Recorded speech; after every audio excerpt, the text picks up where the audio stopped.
Good morning, everyone. We welcome you to another Gear Up video for the audit. Appreciate everybody's time and looking forward to covering financial statement review. Hopefully these videos are helpful and that they're helping you progress in terms of getting ready for your meeting or for your audit at the end of this year. Just a reminder that the goals of our Gear Up is a short weekly meeting focused on 1 to 2 tasks to get done as you prepare, to address common questions that we get at this time of the year, as well as to provide a forum for you to ask us questions. So hopefully in today's session, if you have questions, please post them to the question panel so we can get them answered either on air or after the fact. But we want to, this is the last financial statement related one that we're doing this year in terms of issues with financials. So if there's a question that we didn't get to that you're interested in, that you wanted or hoped that we would cover or anything like that, please make sure to go ahead and ask us, and we'll do our best to get it answered. So we've covered leases, we've covered composite score, we've done our pre-audit documentation binder, the findings last week. This week is financial statement review, and then we'll end with 2 compliance items, the student files and items 1 through 10 on our compliance audit document request. So let's talk about financial statements, making sure that your financial statements are ready for the audit. Within financial statements, there are 4 reports. We're not going to address footnotes and stuff like that because we have those pretty templated out and can help you with those. But we wanted to talk about the 4 reports. The first one is the balance sheet, income statement, changes in equity. That also can be referred to as changes in stockholders' equity or members' equity, depending on what type of legal entity you have, and then your cash flow statement. When you're reviewing or trying to make sure that you're preparing for your audit, you really want to think about the balance sheet and the income statement. The changes in equity and the cash flow are documents that relate to, if you have everything in your balance sheet and your income statement are correct, then your changes in your equity and cash flow will flow through and will make sense. So in general, what we want to do is we kind of want to talk about just looking at those financials, asking some specific questions, doing some checks, and then comparing them to prior year to make sure that everything makes sense in terms of what's being presented. So let's talk about the balance sheet. The balance sheet presents the assets, liabilities, and equity of the company at a specific point in time. So the balance sheet is when we do an audit, and if you have a fiscal year end of December 31st, then the balance sheet will be prepared as of that date. And we talked about in composite score that makes it important that at that particular date that you're meeting it because it is a snapshot. What's presented on the balance sheet is assets, which are items that the company owns, liabilities, which are the amounts that the company owes to people, and then equity is simply the difference between those. So if you have assets of $1 million and you only owe $200,000 on those assets, then your equity would be $800,000. So it's just the difference to make it up. It's a balanced equation in terms of things. One goes up, one of the other ones will go down as it affects it. So what can you do to review your balance sheet or to make sure that your balance sheet is up to audit standards? The first one is to make sure pull last year's balance sheet and make sure that it matches your audit report from last year. That'll make sure then that it is going to flow properly. It means that we won't have any adjusting entries to get you to the starting place, which ends up affecting your other financials when we have to do that because we're trying to capture things in the correct period. Once you've got last year's audit report matching the prior year audit, then you can look at your current. Now, remember, this is a specific point in time, so we want to look at the most recent balance sheet that you're prepared for. This will also be a good thing to do next month when you're done with the end of the year before you submit your financials to us to go ahead and go through each one of these steps just to make sure that things are right and correct. So there minimizes the chance of journal entries, because we want to reduce that, because if we have large number of journal entries, or the amount of the journal entries are making significant changes to the numbers that you've prepared, you can run into an issue where we have to issue a finding because there was too many adjustments. So looking at the current year balance sheet, one thing that some things that we want to do is we want to review your bank reconciliations to make sure that you don't have any outstanding or old items. And we typically say 3 to 4 months, but what you're looking for here is just, let's say you wrote a check, it got destroyed or something, you wrote it back in March, you're still showing it as outstanding. That's something that, you have to look at and decide, is that something that I need to adjust, contact that person, see if they're going to deposit the check. Or it could be a situation where you've got a deposit that you recorded that never cleared the bank. Maybe it was created during a journal entry or something like that. You don't know what it is, but now that would then throw off your cash balance. So looking for old items that haven't cleared the bank to make sure that they make sense. Your accounts receivable and deferred tuition. Make sure, number one, that they don't match last year's audit report. If it does, that means that you haven't been using your accounts receivable, you haven't been adjusting it to the current balance, unless it just happens to be that 1 in a million shot where the amount of 12/31/2021 and now actually you have the exact same amount. It's possible, but it's highly unlikely. So make sure that if you pull it up and it looks the same number as last year, that's an indication that you need to adjust that account. Same with deferred tuition on the liability side. Make sure that your inventory account, same thing. Make sure it's different than last year. Make sure it reflects your current inventory balances, or at least what you've got on hand, or the most recent count. If you're only doing it quarterly or something like that, just making sure that it's up to date will give you a more accurate number. Review your fixed asset additions. So look in that your property and equipment section. Make sure that any new purchases of fixed assets, copiers, furniture and fixtures, leasehold improvements are recorded in their right accounts properly. Check for your right of use asset and liabilities. We talked about this on the leases. Make sure that you've got those accounts that have been set up, you've got the correct number in it, and it's adjusted to the calculation so that it's ready. Review your accountants payable. Make sure it's complete and accurate, that it reflects the bills that you're aware of that the company owes. Make sure that it's not the same as last year. If it's the same as last year, that means you haven't used it properly, the accounts payable account properly in terms of recording bills. And, you will need to make sure that we do that to get it to a GAAP basis. And then review your loans. Make sure that your loan balance on your balance sheet reflects what the bank is showing on its balances and stuff like that, or at least be aware. Make sure that you're adjusting interest out. For example, a lot of times people will record the whole loan payment onto the loan account and then never adjust the interest portion out as an expense. So just make sure that your loan balances match what the lender says that you actually owe.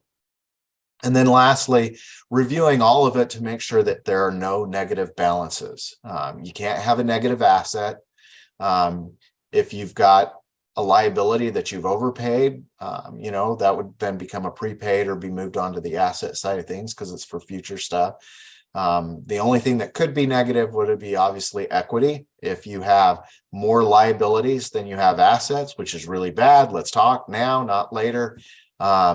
But if you have a negative equity, that obviously is going to throw all sorts of issues with composite score, as well as a lot of your accreditors and stuff like that, their financial requirements if you fail the composite score.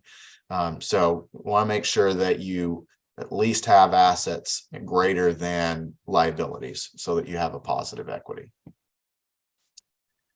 Once you feel comfortable that you've got all of this year's and last year's adjusted, a great test is to run a comparative report. So like, for example, if you're in QuickBooks, you go up to your report settings, go ahead and click comparative, and then look to see about any changes or any differences. Did you have a significant increase in a particular account? Can you explain those differences? Sometimes you will have a large increase or a decrease, but you can quickly explain. For example, if your student body was 150 students at the end of last year and it's at 20 students right now, you're going to have some pretty significant differences in your deferred tuition and stuff like that. So it's not that changes are inherently wrong. It's just making sure that we can explain it.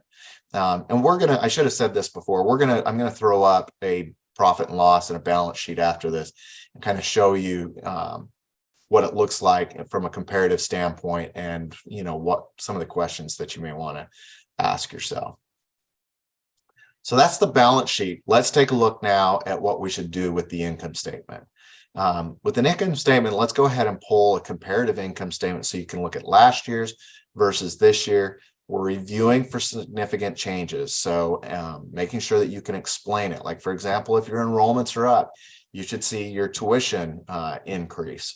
If you've added new programs, that might create an increase. Or if you changed your services on your clinic floor and brought in some new equipment and stuff like that. So you should be able to say, like, can I explain why this is significantly different than last year?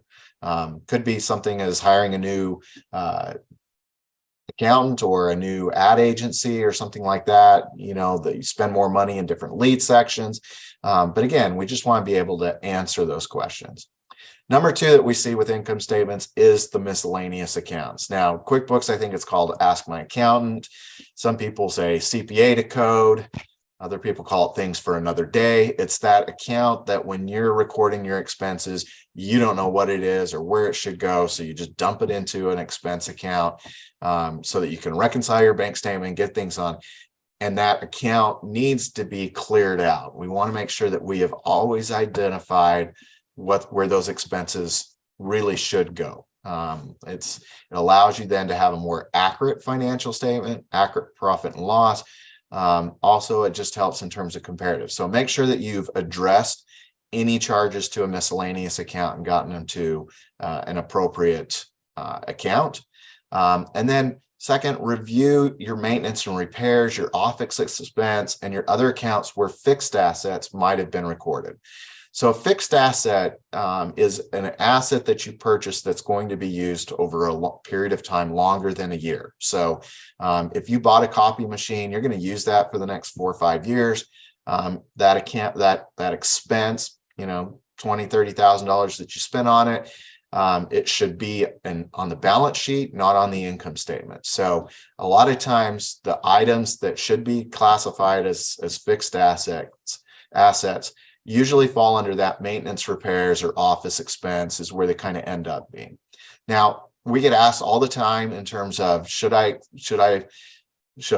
capitalize this or should I not capitalize it? And every company should have a threshold. That threshold should be for time and in a dollar amount. Obviously, we don't want to see 100 little items on your depreciation schedule or in fixed assets that cost $20 a piece. That is not significant enough to warrant having a depreciation schedule, even though it may be used over that 1 period or 1 year requirement. Some schools use 500, some use 1,000, some use 1,500. Part of it is going to be dependent on the size of your school. What is a significant dollar amount to the school that you would want to then take the time to move it out of fixed asset or out of your expense into fixed assets and spread that expense across the life of the asset. So greater than a year, and then a dollar amount that the company has set as its threshold are the items that you're kind of looking for on the income statement. Okay, let me switch over. I'm just going to pull up. We'll start with a sample comparative balance sheet. I apologize if the screen is not big enough. I have a hard time being able to judge this. So hopefully you can see this. If not, I've tried to zoom in as far as I can. But this is what a sample, what a balance sheet, this is a comparative balance sheet. And you'll notice that this says up here, as of December 31st, 2022. So we are looking at a balance sheet as of a specific date compared to that date in the prior year. So in this case, both of them, December 31st, 2021, which is your prior period, and December 31st, 2022, which would be your current period. We've highlighted the accounts that would raise questions. Like, for example, there's a deposit in transit for $50,000. That's obviously a significant amount, which it doesn't look like. Is that a bank account? Should it be revenue? So, it could be just something where that deposit made it, but for some reason it never was taken out of deposit in transit and put into the actual checking account. If you're using QuickBooks, there are times where it's set up where cash comes in, it gets put into transit, and then transit over to the bank once it's cleared. So in this case, that looks like what we would consider maybe something where it probably should have ended up in an account, but sometimes sometimes accounts get created, different checking account, when it's not really a bank account, it's something else, and it can get messed up. So that's on the cash side. You can see accounts receivable here. This particular financial statements, the accounts receivable, it's the exact same number, which means that it has not been adjusted to the current accounts receivable balance. So we know that needs to be adjusted. Inventory, last year we had 0, now we have 35,000. Did we not record inventory last year? Did we not get an account? Does it make sense that you have $35,000 worth of cost in your inventory that's on your floor? So, again, another question that comes up. Prepaid expense is a negative $5,000. So it's a negative. Why would it be negative? It can't be negative. So we would look to see what entry created that and then fix it. Undeposited funds is another, like deposit in transit, where it's cash that's been received within QuickBooks. It got marked as recorded as received, but never actually made it to the bank. So again, asking your questions. In your fixed assets, here we're seeing accumulated depreciation is the same number. Now, a lot of people wait for us to give that adjustment if we're maintaining it. Reach out to us, ask us to go ahead and run that projection, and we can get you that number so you can adjust it before you send it to us. Furniture and equipment on this went up $100,000. Did we purchase that type of equipment? Did we do an investment? What caused that? And then software was put up only 250,000. If our threshold was 500, we need to move that out. So looking in and saying, if you're in QuickBooks, you can double click on any of these numbers and it'll pull up and show you what makes up those numbers. So you can easily look and see. For balance sheet items, you may have to change your date, because when you double click on it, sometimes it'll just default to December 31st or the date of the audit report, or the date of the report. And you got to expand that back to the year to see what changed from last year to this year. But reviewing those just to make sure that they made sense. Obviously, on this particular one, your right of use asset, there's 0 there. We know that needs to be changed to reflect whatever leases you have on the balance. And then we've got a receivable from shareholders. So maybe the shareholder took some money out and was promising to pay it back. Is this a distribution? Is this an actual receivable? Are they making payments?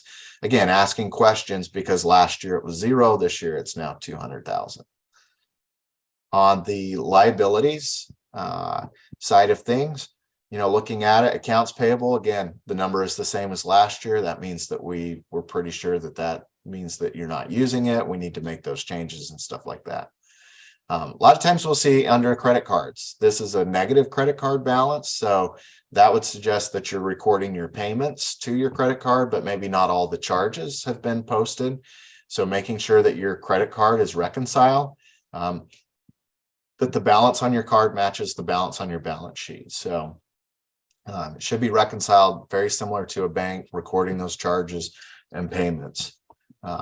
We see here that we've got a negative payroll, accrued payroll account. So, that would be an adjustment that we need to make. Accrued payroll is used if a pay period splits over the time period. For example, on a December 31st, maybe your pay period you pay every 2 weeks, every other Friday.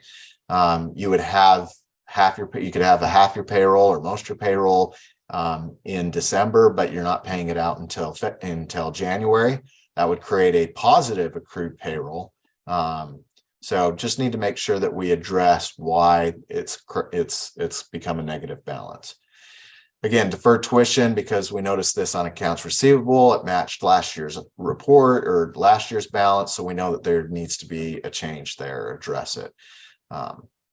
Again, related party activities, a payable to an affiliate, need to make sure that it's accurate and that we've got it adjusted. Zero on our right to use liabilities. We address that with the right to use asset. And then we've got like an EIDL loan or different loans out there. So there's a big increase. Did we draw more money down on it? Did we make payments? So this gives you an idea of kind of what we're looking for on the balance sheet. So let's grab the income statement or profit and loss if you're in QuickBooks. And again, we're going to pull a comparative. Now notice that under the profit and loss, it's saying January to December. So a profit and loss is over a period of time. Balance sheet is a specific date. Profit and loss, cash flow, and equity are over a period of time. So we're looking at January to December, or for the year ended. If your fiscal year is a different date, it would be the 12-month period. But we're looking at this year versus last year. And in this particular case, we see that last year's clinic was only 5,300, and then this year's clinic, is 58,000. So a significant increase. We need to ask, do we know why? Why did our clinic increase the way that it did? Doesn't mean that it's wrong, but we should have an explanation in terms of it. Maybe it was a real focal point throughout the year. You did different things to drive business in, and you really honed in and challenged students to bring in and perform more student services and stuff like that. There's lots of reasons why it could go up. We'd love that it went up, but again, we want to make sure that it makes sense. Total income obviously went up a lot because of the floor. Looks like tuition went up a little bit. Did that match it? If you have less students or students are putting in less hours versus the prior year, you would expect a decrease. Or if you had more students putting in more hours, then you would expect that increase. So just making sure that we understand or can accept whatever the adjustments are, the changes are. Obviously, student supplies, that's your kits. If you've got more tuition, you're enrolling more students, then that would obviously go up. So understanding the relationship between some of the accounts can also be a reasonable explanation for changes. In this particular case, we have a huge automobile expense in the current year. We need to review it and look at it. If you bought a vehicle or leased a new vehicle or anything like that, and you just threw the purchase on the profit and loss, this would be something we would, we need to change. We need to look at it. This probably should be capitalized. Let's move it out of the expense over to fixed assets, so that it can be depreciated over the period of time for the use that we're going to do it. We covered it in the balance sheet, but we didn't record any depreciation expense. Your accumulated depreciation didn't increase, so obviously no depreciation expense. We want to make sure that we get the number. If we're maintaining your depreciation schedule, let us know. We can give you an estimate so you can get that number in there and reduce that journal entry.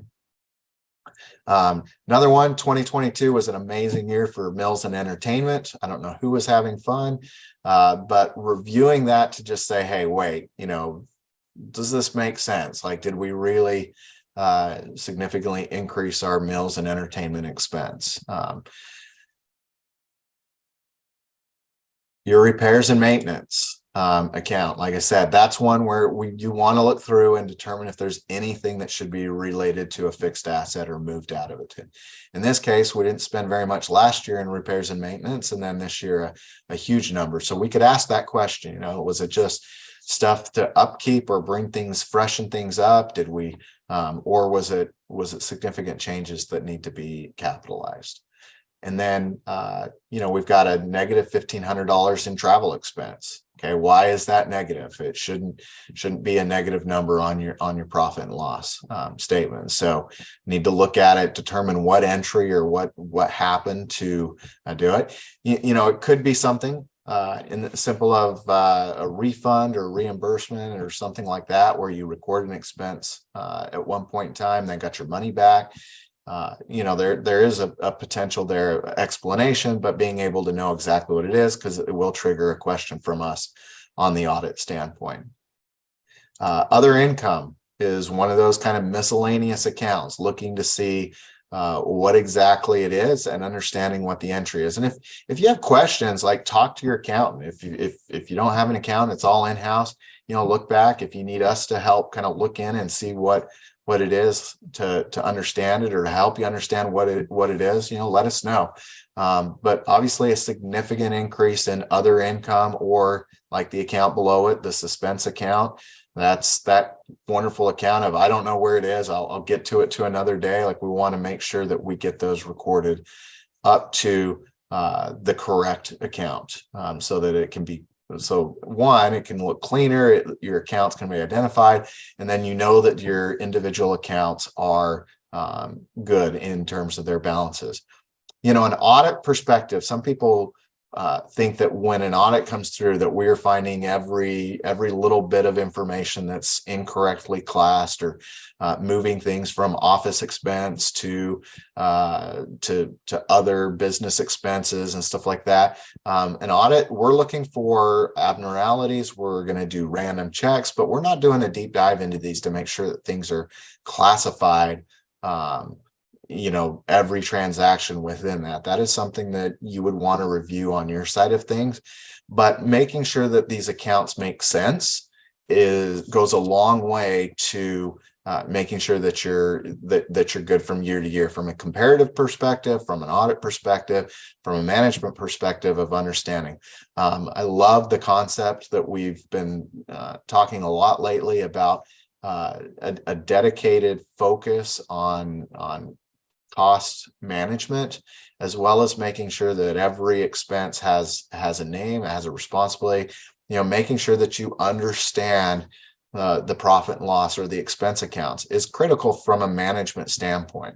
It's natural to just want to say, this is accounting, I hate it, it's so contrary to what I do as a school owner, or as a stylist, as a cosmetologist, but being able to really understand what those accounts are and what they mean for your business can help you to make strategic decisions, can help you to understand, can I afford to spend more money on marketing? Should I spend more money on marketing? Am I spending a lot of money on marketing and not getting a lot of leads? Those types of things. So, using these numbers to make good, solid management decisions, which is the whole purpose of accounting, is critical, but it starts with having accurate, good numbers. All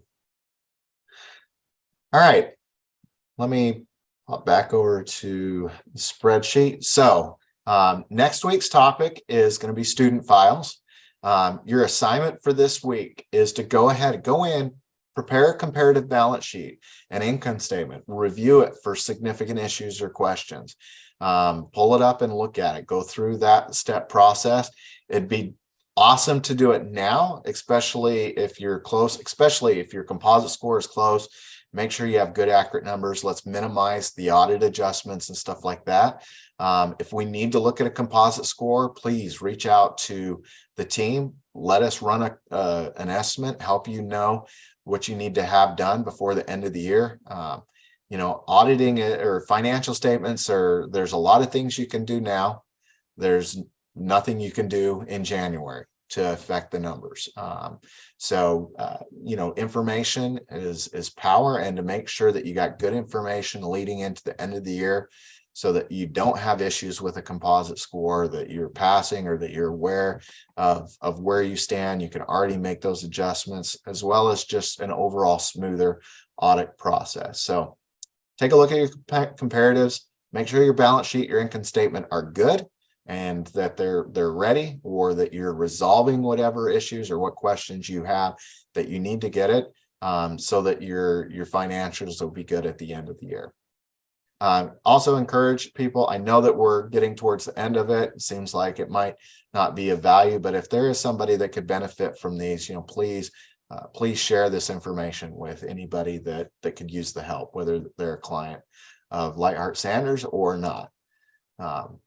If you have any questions, if you need any help, if you want us to just touch base, please reach out to any of us on the financial team. Our emails are listed on the screen now. Jared, Candy, Lily, Phoebe. We're excited to announce Dan joining our team. And we have one more staff member that will be joining our team in a couple of weeks. We'll make those announcements if we're still doing these, but we have a phenomenal team. I am so happy with the people that I get to work with on the financial side of things, and they can answer questions. They can help you understand what you need to understand. They can help you with your identifying what you need to do with your financials to get them ready for the audit. They want to make your audit as smooth as possible. They want to help you to avoid any of issues and stuff like that. And we would more than happy to have a conversation now where we have time to make changes than in January where we're having a conversation about what could have been or should have been before the end of the year. And we're having to talk about the consequences of not having that conversation before the end of the year. So if you're concerned about any area of your financials, please reach out to us and let us know. Let's talk now and get things resolved, or get a good vision of what needs to happen while there's still time to do it. With that, I appreciate all of your time. I will close the meeting, and I look forward to hearing from everybody. If I see no questions or anything like that, so I've bored you to death, or have done such a phenomenal job that I've answered everything before you could type it, which probably is not likely. We will see you next week when we talk about student files, and I'll tell everybody thank you and have a great week.